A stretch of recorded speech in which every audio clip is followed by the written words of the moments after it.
But first, the alarming stunt by a television program that has them under investigation by both the Queensland Police and the Department of Foreign Affairs. They were trying to engineer a confrontation with Schapelle Corby's sister Mercedes, but it appears the tactics included misrepresenting a respected department official who had died in last week's tragic Indonesian air crash. I think it's crook. I think it's wrong. It's against all the rules. I believe it's against the criminal law of the nation. Ms. Corby, it's Roger Norley here. It's proof of a sickening lie. We met some time ago during your sister's trial. Tonight, we'll reveal the shameful evidence Today Tonight doesn't want you to hear. Once again, Australian lives have been lost on Indonesian soil. When Garuda Airlines Flight 200 crashed and burned last week, 5 Australians were killed. One of them was Liz O'Neill. Jakarta Embassy Media Officer Liz O'Neill was honoured for her work in Bali. A respected and popular foreign diplomat, Liz played a vital role following the Bali bombings. And she worked closely with the Corby family during Schapelle's trial on drug trafficking charges. Liz O'Neill, the young mother with an 8-month-old baby, was dead at 38 years of age. As her family and friends began the grieving process, Today Tonight hatched a cynical and sickening plan. To use the tragic death of Liz O'Neill to help lure Mercedes Corby into a TV confrontation with her former best friend turned traitor, Jodie Power. Here's how it unfolded, just 48 hours after the plane crash. Received 9th March at 12:21 p.m.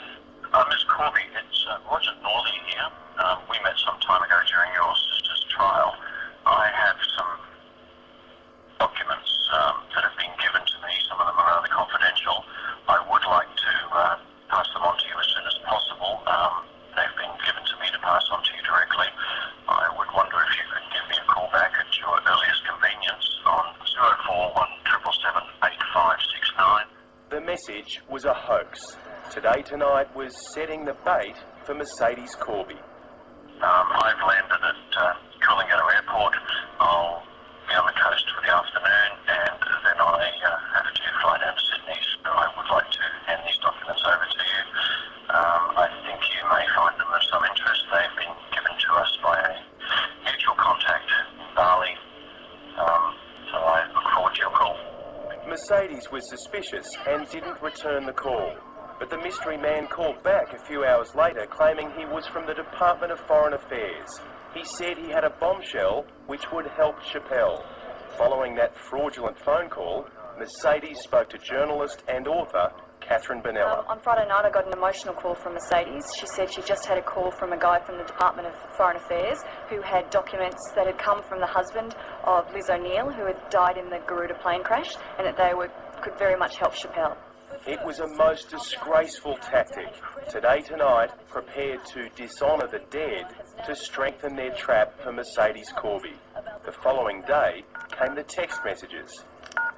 Ms. Corby, can you suggest public venue, i.e. hotel, bar, coffee shop, etc., that is convenient to you? It was the so-called official from Foreign Affairs, lining up a meeting with the secret contact. It would be more comfortable just the two of you. I think he's very cautious of his own situation. He's about 55 years old, short and fat, so you need not be concerned. When Mercedes showed up to receive the documents, there were 5 TV cameras, a Today Tonight reporter and Jodie Power waiting to pounce. Got a call from Mercedes sobbing. She was driving off in the car and she said she'd just been ambushed at McDonald's by Today Tonight. When the Sunday Telegraph busted the despicable scam, Today Tonight investigator Colin Chapman said telling lies is part of his job. He admitted that Liz O'Neill's name was raised during conversations with Mercedes, and he refused to deny that he used the deceased diplomat to suck in Mercedes. It wouldn't surprise me if some criminal action is launched. The condemnation is coming from all quarters, such as former spy Michael Darby and veteran journalist Mark Day, who doesn't accept the excuse being offered by Today Tonight. Now, excuse me, that's not the way the job is done. That person may not be a journalist, and that may be a very convenient excuse, but it was still wrong, wrong, wrong. Doing a follow-up story. Peter Meakin is in charge of Today Tonight, and I'm wondering whether you are standing by Colin Chapman. You are. I think it's fair to say that Peter Meakin, if asked, in future will advise his team not to do it because it's clearly outside the rules.